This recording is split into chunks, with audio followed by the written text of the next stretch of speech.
그러니까 선우가 유동규가 먼저 이야기하고 남욱이 이야기한 게 아니에요. 네. 남욱이 먼저 이야기를 하고 남욱이 이렇게 이야기했는데 너도 이제 솔직히 불어라. 그래서 유동규는 그 뒤에 인정을 한 겁니다. 얼마 전에 남욱하고 유동규 사이에 서로 대화하는 녹취 파일을 국회에서 네. 공개했습니다. 이게 파장이 굉장히 큽니다. 아, 그런가요?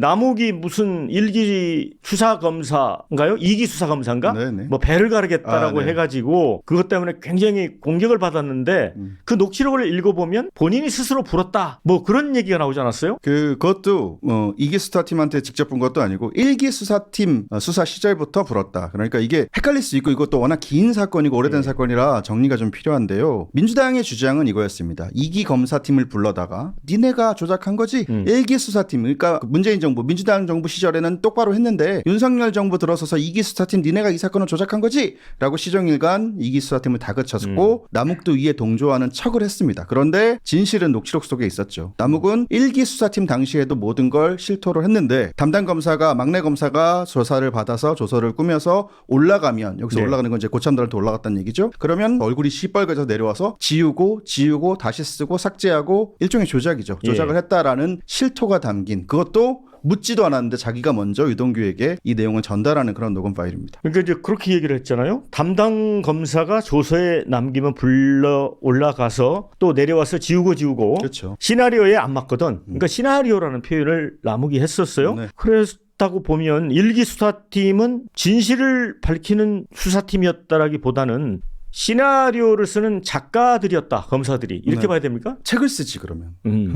근데 이재명 대통령도 뭐 그런 소설 쓴다 이런 표현을 많이 하지 않았나요? 아, 맞아요. 이재명을 비롯해서 민주당 의원들 전체가 소설이다, 무슨 찌라시다, 조작이다 이런 말을 참 많이 했는데 그거 보시면 아시겠지만 1기 팀의 시나리오는 유동규와 남욱의 대화입니다. 공범끼리의 대화예요. 네. 서로 거짓말할 이유가 없으며 서로 거짓말을 하면 알죠. 서로 같이 범죄를 저질렀으니까. 근데 자기들끼리 얘기하지 않습니까? 이건 시나리오가 나 유동규 선에서 끝나기로 되어 있었던 거야 라고 이야기를 하니까 남욱이 맞아 형이라고 하면서 형에서 끝나기로 돼 있었다고 생각하는 이유가 뭐냐면 이라고 하면서 설명을 하는 겁니다. 나는 다 실토를 했는데 이 새끼들이 거기서 그 이후 이 새끼는 제 말이 아닙니다. 이 새끼들이 거기서부터 수사를 더 안 했어. 네. 그러면서 내가 뭐 다 이야기를 하면 삭제하고 얼굴이 뻘개져서 내려서 다시 고치고 이랬다는 거라니까 라고 하면서 두 번째 공개한 녹취 파일에는 나쁜 새끼들 이렇게 욕도 합니다. 1기 수사팀을 상대로. 남욱이 한 겁니다. 제가 한 게 아닙니다. 근데 이제 녹취록 속에서 남욱은 이제 검사가 위층에 이제 올라갔다 오면 조서가 사라졌다고 증언을 하잖아요. 네. 그 위층이 누구인지 짐작이 가십니까? 그 당시 1기 수사팀의 이름들이 쭉 있는데요. 네. 이정수 검사장을 비롯해서 뭐 지금 국회에 나오고 있는 김태훈. 김태훈 지금 남부지검장. 맞습니다. 김태훈 씨는 최근에 유명해졌잖아요. 전재수 그 무혐의 처리해 준 게 그 팀입니다. 서울대학에 다닐 때 학생운동했던 친구잖아요. 학생운동을 했는지 뭐 숨쉬기 운동을 했는지 그건 모르겠고요. 학생운동을 하건 민주화 운동을 했건 그것은 그때 잘한 것일 뿐이고 지금 현재 어떻게 살고 있는 것과는 하등의 관계가 없다. 제가 참 많이 하는 말인데요. 사람이 좋은 일을 할 때만 좋은 사람입니다. 네. 좋은 일을 예전에 했었다고 계속 좋은 사람일 리는 없습니다. 그러면 지금 와서 생각해보면 아까 김태훈 이런 1기 수사팀에서 대장동 사건의 문제점이랄까요? 이 실체를 다 파악하고 있었다는 거잖아요. 그렇죠. 그러면 이걸 덮었다면 정말 이거 직권남용이고 어찌 보면 이런 거를 특검해야 되는 거 아니에요? 특검도 해야 되고 이걸 가지고 국정조사를 새로 해야 되고 그렇죠. 이걸 가지고 뭐 기자회견 뭐 예를 들어 탐사 보도 프로그램 그것이 알고 있다 PD 수첩 모두 카메라랑 마이크 대고 뛰어나와서 이거 취재해야 됩니다. KBS 마찬가지고요. 근데 이런 부분에 대해서 전혀 그 유력 언론들이 전혀 보도를 하지 않고 있어요. 그러니까 사람들은 2기 수사팀의 검사가 뭐 배를 갈라서 뭐 장기를 뭐 어떻게 하겠다 이런 것만 대서특필되잖아요. 맞습니다. 그리고 2기 수사팀 검사들의 이야기만 거의 보도가 나가고 그렇죠. 있고요. 아까 언급 안 했지만 정영환 검사도 있고요. 네. 정영환 검사는 지금 여기 출연했던 네. 박상용 검사 전담 마크하면서 소위 말해 조지고 있는 검사거든요. 그 사람이 1기 수사팀에 있었습니다. 근데 그런 이야기는 다뤄지지 않고 그리고 이 기자회견 후에 제가 언론 보도 자료 다 뿌렸고 그리고 기자회견을 했으니까 당연히 언론사들이 국회에 있었고 말씀하신 것처럼 기사가 생각만큼 많이 안 납니다. 그래도 생각 있는 언론들은 기사도 써주고 TV조선 같은 경우는 아침 뉴스에 보도도 하고 다 했는데 다른 레거시 미디어 흔히 말하는 레거시 미디어들은 애써 못 본 척을 하거나 혹은 자세히는 말씀 안 드리겠지만 아까 막내 검사가 수사해서 갖고 올라가면 내려와서 다시 삭제됐다, 까였다라고 하지 않습니까? 기자들도 뭐 기사는 쓰긴 썼는데 네. 어떻게 중간에 됐다는 얘기죠. 그러니까 모든 기자들이 모든 언론사의 기자들이 그렇게 나쁜 건 당연히 아니고요. 훌륭한 기자들 많습니다. 자기는 써서 올렸는데 데스크에서 까였다, 소위 말해 데스크에서 막았다라고 저에게 메시지 보낸 기자들이 꽤 있는데요. 뭐 공개하진 않겠습니다. 자, 그런데 아까 정용환 검사인가요? 네.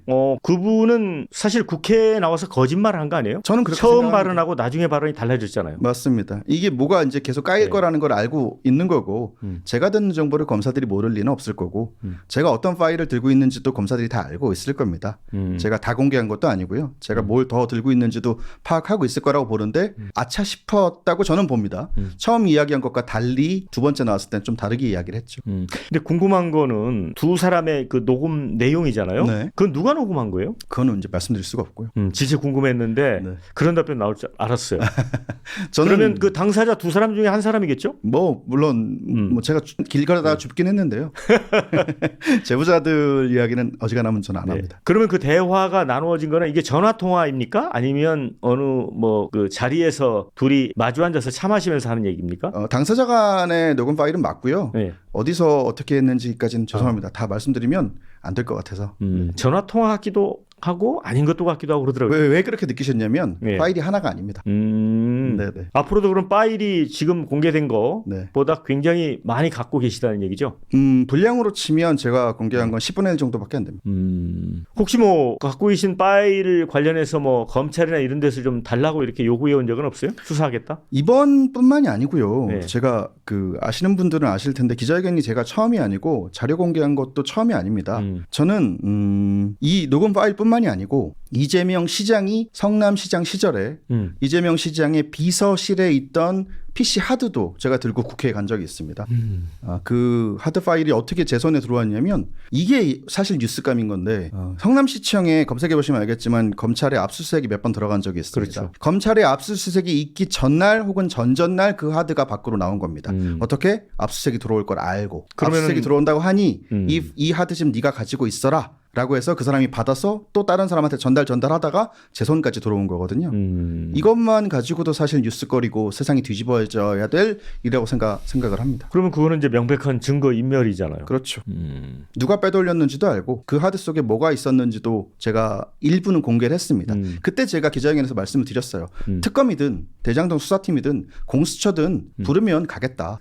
하드 들고 가서 24시간이든 뭐 철야든 뭐 3박 4일이든 무릎과 무릎을 맞대고 조사를 다 받을 테니 불러달라라고 제가 직접 요구도 했습니다. 안 부르네요.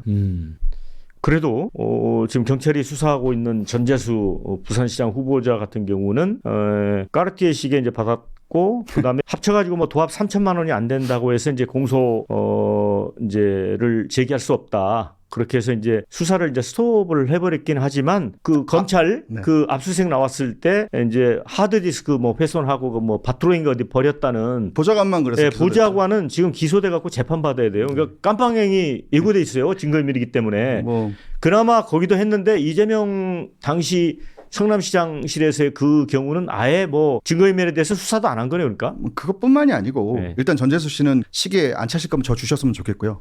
네. 아니, 팔든가 싸게 팔든가. 그것뿐만이 아니고 제가 경찰에 이재명의 측근 중에 측근 김현지 씨를 고발한 적이 있습니다. 대한민국에서 김현지 목소리를 가장 먼저 퍼뜨린 사람이 저거든요. 네. 이거는 성남시장 시절이 아니고 경기도지사실로 넘어와서 김현지가 그 밑에 다른 비서에게 하드 지워라. 정무지 그러니까 늘공50이 있지 않습니까? 늘공들의 하드 파일을 다 지워라. 하드를 뜯어내라. 라고 지시하는 녹음 파일이 있습니다. 제가 최초 보도했고 그리고 고발까지 했었습니다. 근데 그 몇 년 전에 고발한 거예요, 그게? 꽤 됐습니다. 2-3년 전에 한 것 같습니다. 그러면은 문재인 정권 이후네요? 네. 근데 수사가 이루어지지 않았어요? 수사는 이루어졌고요. 예. 그리고 저는 가서 2시간가량 경찰 조사를 받았고 네. 그리고 김현지 측도 조사를 받은 것으로 압니다. 서면 조사인지 출석인지 네. 모르겠는데 경기 남부청이었거든요. 네. 결국은 무혐의 종결하더라고요. 저한테 통보도 안 해놓고 통보했다고 거짓말하고 언론들한테는 저한테 통보를 했다라고 얘기했는데 사실이 아닙니다. 네. 계속 그렇게 거짓말하시면 고발해봐야 소용없겠죠. 경찰을 제가 고발한다고 뭐 어떻게 될 것도 아니지만 어쨌든 저 통보 못 받았습니다. 이번에 이제 폭로한 파일에서 유동규 씨가 형들이라는 표현을 쓰잖아요. 네. 이게 형들이 누구를 지칭해서 한 걸로 추정을 합니까? 일단 유동규는 형이 없고요. 예. 친형이 없고요. 예. 법정에서 일관적으로 김용, 정진상, 이재명을 이야기한 것이다라고 이야기를 했고 아 그래서 형들이군요. 네. 그래서 그래서 남욱도 나와서 그렇게 들었다라고 세상이 바뀌기 전에 이재명이 당선되기 전에는 법정 나와서 그 형들은 이재명, 정진상, 김용이라고 나는 들었다라고 법정에서 증언을 했었습니다. 하지만 대선이 끝나고 나서는 기억이 안 난다. 검찰이 강압적으로 물어보길래 그냥 네 한 것이다라고 또 말을 바꿨습니다. 근데 남욱 씨는 말을 몇 번 바꾼 거예요 그러면은 정말? 그걸 세다가 제가 잠이 들었습니다. 저런 사람의 말을 신뢰할 수가 있겠습니까? 또 형들이라는 구체적인 대상을 특정하고 또 2천만 원을 이제 줬다고 이렇게 되잖아요. 네. 근데 이게 남욱 씨가 강요를 받아서 진술한 거는 아닐 거 아니에요. 자기가 먼저 이야기를 했습니다. 거기에 따르면 남욱도 이야기를 하지 않습니까? 아니 그래서 내가 일부 올라가서 일부는 반부패 수사 일부를 이야기하는 겁니다. 일기 수사팀에 내가 다 얘기를 했어. 검사가 이 돈 말고 밝혀진 돈 말고 더 준 게 있지 않느냐라는 질문만 했습니다. 당연히 해야 될 질문이죠. 그랬더니 예전에 3억 전에 2천만 원도 준 적이 있는데 그 돈은 유동규가 쓰려고 한 게 아니고 형들한테 명절 인사한다고 해서 내가 그러니까요. 줬다라고 먼저 이야기를 합니다. 예. 이 남욱의 진술을 가지고 제가 취재한 바에 따르면 검사가 유동규를 찾아갑니다. 그러니까 선우가 유동규가 먼저 이야기하고 남욱이 이야기한 게 아니에요. 네. 남욱이 먼저 이야기를 하고 그 진술을 가지고 유동규한테 가서 남욱이 이렇게 이야기했는데 너도 이제 솔직히 불어라. 그래서 유동규는 그 뒤에 인정을 한 겁니다. 유동규는 정진상, 김용, 이재명은 진짜 형이라고 생각했어요. 그게 유동규의 패착인데 정말로 유동규 뭐 어린 시절 이야기까지 하고 싶진 않지만 그 약간 진짜 형들, 나한테 고마운 사람들, 어른들이라고 생각을 해서 그 전까지는 형들에 대한 이야기를 잘 안 했습니다.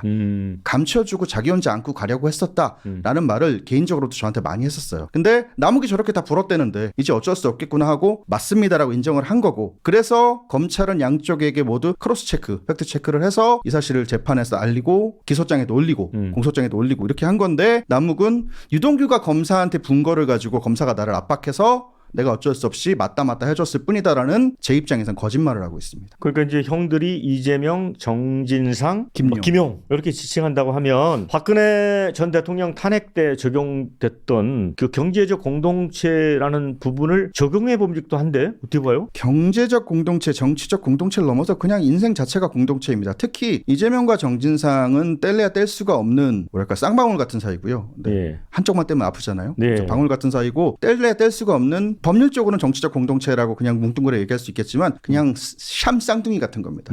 붙어있는. 이재명이 정진상이고 정진상이 이재명입니다.